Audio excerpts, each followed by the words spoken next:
Okay, so that's for bonding with your children. Like I was saying earlier, you need to stoop to their level, so that you can be on the same page.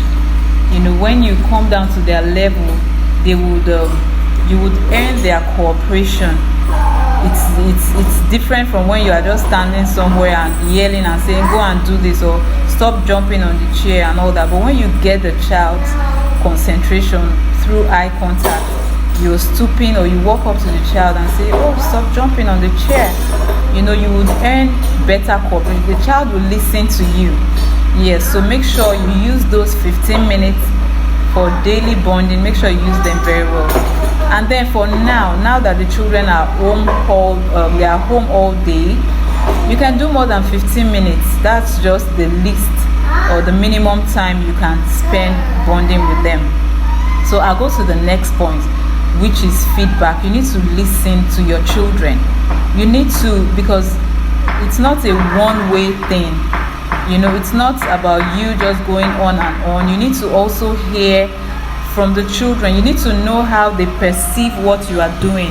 You need to know how they are receiving what they are doing, because you might be saying something and they might be hearing something else. Do you understand? So when you create an atmosphere, a warm and loving atmosphere at home, where the communication lines are open and the children are free to speak to you and your spouse, it will do you a lot of good, because you would have the children telling you, oh mommy, when you talk to me this way, I feel embarrassed. When you speak to me this way, I really don't like it. And as a good parent, you say, okay, I'm gonna work on that. I'll do better. Do you understand? So create an avenue where your children can talk to you. You can even create a board in your home and say, okay, today, Tuesday, is feedback day. Whatever mommy and daddy are doing that you're not comfortable with, you can go to the feedback board and write it down. And I promise we are going to make a change. I promise we are going to improve. Or for younger children, they can even say it at any time. They can just say, the way daddy farts, the way mommy snores or something. Do you understand? So these are ways that you can actually keep the communication lines open, so from your children, so that you would understand exactly how they are feeling. You will know what is going on in their minds. Yes, so I want you to take this into consideration. Feedback time in your. So I'm going to go to the child engagement aspect now. For you to have peace of mind, for you to have a peaceful mommy life, you need to engage your children. You need to keep your children engaged. There is no healthy child. There is no healthy child that can sit still. What I mean by sit still, not that your child cannot be calm, but the truth is that for every healthy normal child, they can't just sit down and be doing nothing. They have to be engaged. They have to be engaged. And if you do not engage your child, that child will disengage you. If you don't keep your child productively busy, productively engaged, that child is not going to give you rest of mind, because at every second, every minute, the child will be coming, mommy, I'm hungry. Mommy, that it's not as if that child is hungry. It's because the child is bored. Most times when children are hungry, it's not because they are really hungry, they are bored. And when a child comes to tell you that, oh, I'm hungry, the child is, if you think deep, if you want to really be an emotionally intelligent parent, just know that child is bored, or that child is not being properly engaged. Do you understand? Sorry. What is it?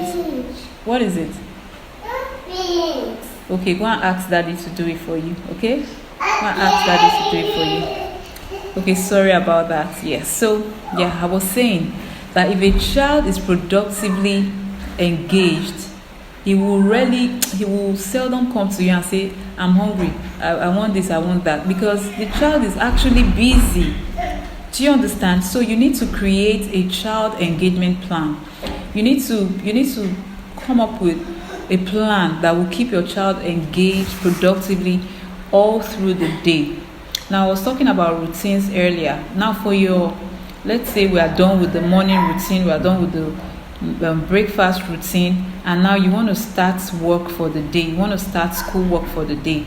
You need to have a schedule. Plan everything that the children are going to do and put them into that schedule. Most times, yeah? You want to keep it? Okay, go and ask daddy to help you take it, okay? Okay, so sorry about that.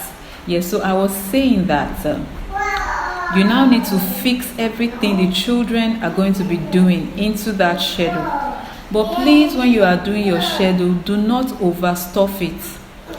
Once you overstuff your schedule and you are not able to complete all the tasks, you begin to feel guilty. You begin to feel like you cannot hold it all together, like you cannot keep it all together. So in your schedule, let there be free time where you just sit down and be looking. If you want to read a book or chill, just lounge, whatever, but just make sure, no matter how small or no matter how, even if it's just 20 minutes, put it there. That is your own me time, where you just be yourself, where you just do you. Do you understand? Yes, it will help a lot.